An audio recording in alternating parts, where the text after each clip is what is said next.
तो उसके बाद आपने ये 10,000 लोगों को कैसे इकट्ठा किया? जब औसा चीज जब देखे अपनी आंख के सामने में, तो हमारा भी शादी 12 साल की उम्र में देखते हुए 12 साल की उम्र में शादी कर दी है माँ पिताजी, एक मजदूर पति के साथ। मतलब कि 12 साल के, तो उस टाइम वो 25 साल के, मजबूरी ही उनके पास भी वही थे।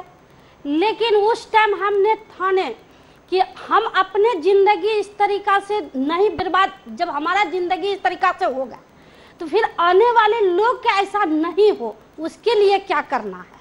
फिर हम आपस अपने मैके आए। तो उस टाइम नाइटो डैम में हमारे यहाँ मिशनरी मतलब एक डिस्पेंसरी खोल के वो लोग रखे हैं, दवाखाना। हम दवा लेने के लिए उसके यहाँ गए, तो उस मतलब अच्छा से वो हमसे पूछा कि बेटा बताओ क्या हुआ। तो उस टाइम बताया कि हम लोग अपनी बीमारी से बीमार नहीं रहते हैं, लेकिन गांव के हालात देख के बीमार रहते हैं, इसके लिए बताइए क्या करना है। उन्होंने ये मतलब हमें ज्ञान दिए कि तुम लोग समूह बना। आप लोग पिक्चर में देखते होंगे कि जैसे आज हम लोग नेपाल के बॉर्डर के विषय में कहते हैं कि हिंदुस्तानी उधर है, पाकिस्तानी इधर है, बीच में लड़ाई हो रहा है, उसी तरीक़ा से हम लोग के यहाँ झंडा गड़ाया जाता था। और झंडा के बीच में कि आपके पास ताकत है तो यदि आपका वर्चस्व चलेगा, हमारे पास ताकत होगा तो हमारा वर्चस्व चलेगा। उन लोग के पास हथियार, हम लोग के पास सिर्फ लाठी डंडा, फिर भी हम लोग ही जुटे थे क्योंकि हम लोग पॉजिटिव एटीट्यूड। उनके पास हथियार होते हुए भी हम जीतेंगे ये भावना से एकजुट होकर काम करते हैं।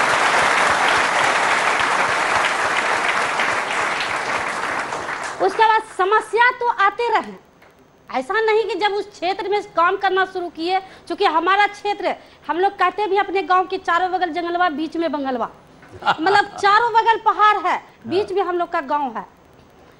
समस्या तो आते रहे, लेकिन हम कभी ऐसा नहीं समझे कि हमारे लिए कोई समस्या है, न हमारे लिए कोई चुनौती है।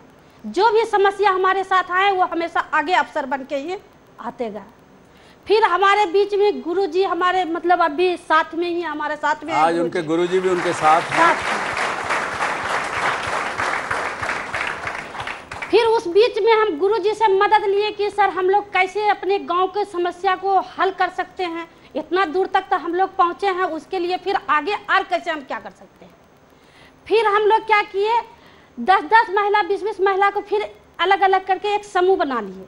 समूह बना के उसमें हम लोग 5 रुपया का हफ्ता, 20 रुपया का महीना बचत करना शुरू किया। तो पहले तो ये लोग दबंगइयों से जीते इकट्ठा होके, उसके बाद इन्होंने समझा कि दूसरी समस्या क्या, महाजन ब्याज देता था, जो लोग दबंगइयों के कब्जे में ही रहते थे, चंगुल में रहते थे, महाजन लोग भी, वो 5 रुपये वो कर्जा जो देते थे उसका 20,000 बना देते थे 100 का, उनका चंगुल से कैसा निकला जाए।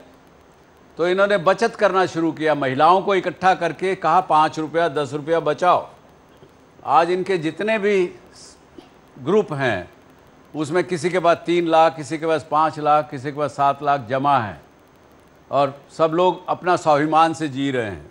उसके बाद फिर तीसरा कौन सा आपका दुश्मन? तीसरा हमारे यहाँ फिर शिक्षा के, जो कहते हैं कि जिस गांव, जिस देश शिक्षित नहीं है उस गांव, उस देश विकसित नहीं होता है। बिना शिक्षा के विकास नहीं।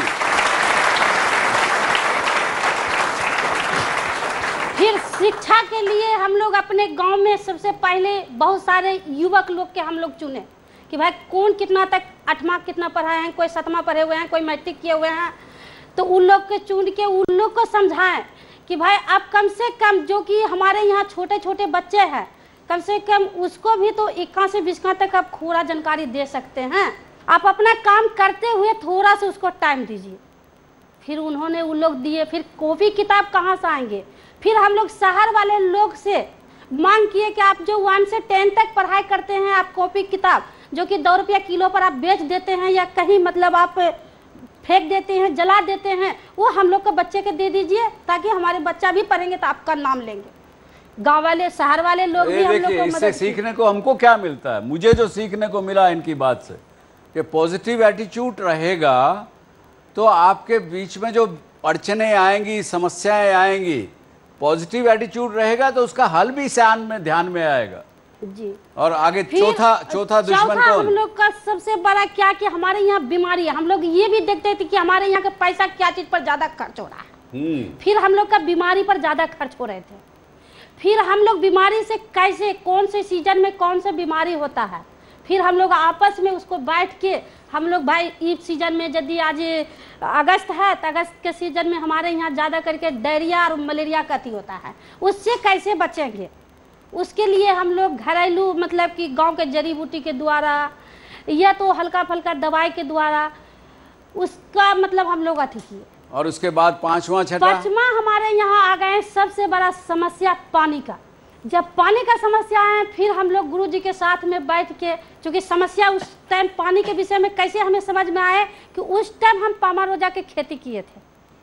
पहले अश्वगंधा के किए, लेमन ग्रास के किए, उसके बाद उसमें कम पैसा के लागत लगाए, कम पैसा किस्म 40,000 किस्म 50,000 लगा, तो हमें ऐसा महसूस हम लोग को नहीं हुआ। जब पामारोजा के खेती किए तो उसमें हम लोग सामूहिक खेती किए जिसमें कि 2,40,000 रुपया लागत लगाए, फिर उसमें हम लोग फाइल हो गए। फिर देखें कि हम लोग फाइल काहे हुए, इतना पूंजी लगाए, फिर हम इसमें फाइल कैसे हुए। फिर हम लोग आपस में बैठ के इसको जब ध्यान दिए तो पानी की समस्या, तो पानी के लिए क्या करना है, फिर हम अपने गुरुजी की मदद लिए तो गुरुजी बताए कि पैंचा उसी का मिलता है जिसका कि घर में गेहूं सूखता है। तुम्हें मदद तभी मिलेगा जब तुम खुद से चलकर दिखाएगी। तो क्या करना है, तुम लोग जब इतना आदमी हो ही तो तुम लोग सबसे पहले खुद से श्रमदान क्यों नहीं करती। तो इन्होंने क्या किया, देखिए पहले इन्होंने बताया कि चारों तरफ पहाड़, बीच में गांव, पहाड़ पर बारिश होती, पानी आया, पानी नीचे आया, बह गया। गुरुजी की प्रेरणा मिली, सबने मिलकर श्रमदान किया, जगह जगह उन पानियों को रोका, उससे पानी का वाटर टेबल भी गया, फसल के लिए भी पानी मिला और बहुत खुशहाली मिली। जब श्रमदान हम लोग किए तो एक आहार बनाए, उसमें किसान मतलब 2 गांव 3 गांव मिला के हम लोग श्रमदान किए। जब श्रमदान किए तो एक गांव के जब हम लोग पानी को देखे, किसान वहाँ के 2 फसल लिए तो किसान और खुशी होने लगा कि भाई हम थोड़ा सा मेहनत किए तो हम 2 फसल लिए, और मेहनत करेंगे तो कितना फसल ले सकते हैं। थोड़ा सा मदद कहीं ना कहीं से लिया, ज्यादातर काम खुद किया और मेहनत किया, उससे सब जगह चीज़ निकली। आज ये लोग पर्यावरण की सोच रहे हैं अपने इलाके में। आज 10 से 15,000 लोग इनके साथ हैं, इनके पीछे हैं। कितने गांव अभी आपके साथ में हैं? जी हमारे गांव में अभी हमारे साथ कहिएगा तो धरारा कोल में करीब 13 पंचायत है, जिसमें कि हर पंचायत तो हमारे साथ है। जो समूह के विषय में बताएं 300 से ऊपर हमारे पास समूह है। हर समूह में 10 से 20 महिला, 10 से 20 पुरुष। आज हमें कोई भी ऐसा चीज का जरूरत पड़ता है तो हमें सरकार की भरोसा बैठे हुए नहीं रहते हैं। हम लोग हर चीज श्रमदान के लिए जाते हैं। हमारे गुरुजी कहते हैं कम से कम ये देखिए, आज 1998 से अब तक यानी 12 और 5 17 वर्ष, 17 सालों में आपने इतना सब कुछ किया कि सभी चीज़ों से मुक्ति लोगों को दिलाई है। ऐसी एक ये पॉजिटिव एटीट्यूड, उसमें सोचने की भावना से आप यहाँ आए, आज हमारे दर्शकों से, इन युवाओं से बातचीत किया, उनको प्रेरित किया, उसके लिए बहुत बहुत धन्यवाद, आपके बहुत आभार है।